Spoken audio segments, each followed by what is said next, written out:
যে মেয়েটিকে ধর্ষণ করা হয়েছিল কাল রাতে আজ পুজোর দিনে ঘরের কোণায় বন্দি সে।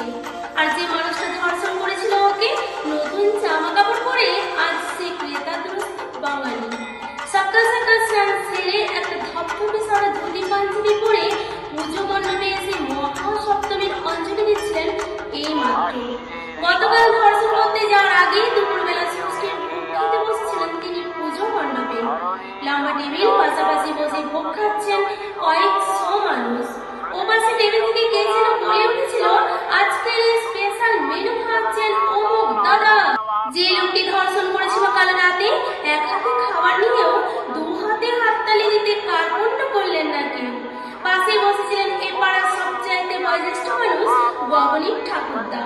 ইয়াক করে রসগোল্লাটা কায়দা করে একেবারে মুখে তুলে নিয়ে চাপিয়ে চাপিয়ে বলে উঠলেন, এত বড় রসগোল্লা আগে কখনো খাইনি বাবা। রাজনীতি করে নান্টুদা বসেছিলেন দূরের টেবিলে। চেঁচিয়ে বলে উঠলেন, খাবারটা তো ভালোই হয়েছে, কিন্তু সামনে ভোট, আমার ছেলেদের জন্য 100 প্যাকেট বিরিয়ানি পাঠিয়ে দিতে হবে কিন্তু। যে লোকটি ধর্ষণ করেছিল কাল কিছুক্ষণ আগে পুজো প্যান্ডেলের খাবার টেবিলে বসে তৃপ্তির হাসি হাসছিলেন তিনি।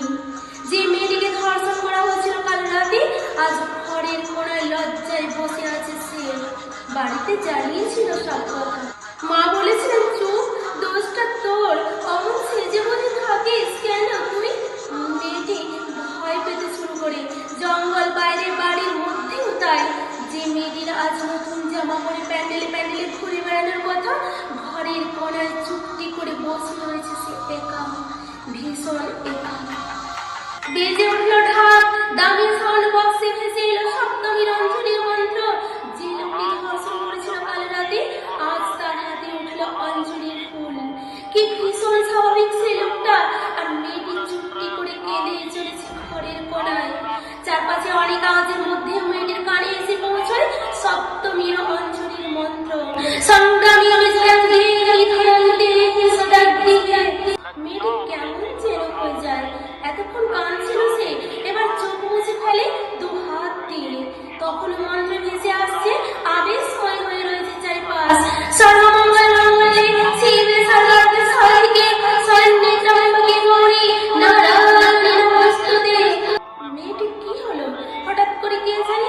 অঞ্জলির উচ্চারণে কি ম্যাজিকই বা লুকিয়ে আছে কে জানে? যে মেয়েটিকে ধর্ষণ করা হয়েছিল কাল রাতে, যে মেয়েটি ঘরের কোণায় লুকিয়েছিল রক্তমাখা শরীরে, যে মেয়েটি কেঁদেই যাচ্ছিল, আজ সকাল থেকে কেঁদেই যাচ্ছিল, এই প্রথম সে উঠে দাঁড়ালো। এত জোর পেল কোথা থেকে মেয়েটি? এগিয়ে চলেছে সেই মেয়েটি যাকে ধর্ষণ করা হয়েছিল কাল। এগিয়ে চলেছে পুজো মণ্ডপের দিকে, যেখানে নিশ্চিন্তে সকলের সঙ্গে হাসি হাসি মুখ করে অঞ্জলি দিচ্ছে সেই পুরুষটি যিনি গতকাল রাতেই ধর্ষণ করেছিলেন একটা নিরীহ মেয়েকে। আহা, কি অপূর্ব এই দৃশ্যপট! যে অত্যাচারিত তার মুখের ক্লান্তি, যিনি ধর্ষক তার মুখের শান্তি। মেয়েটি এগিয়ে চলেছে সামনের দিকে, চোখ তার স্থির, দৃঢ়তার মুখী। মেয়েটি বাড়ি থেকে প্যান্ডেল মাত্র কয়েক পা।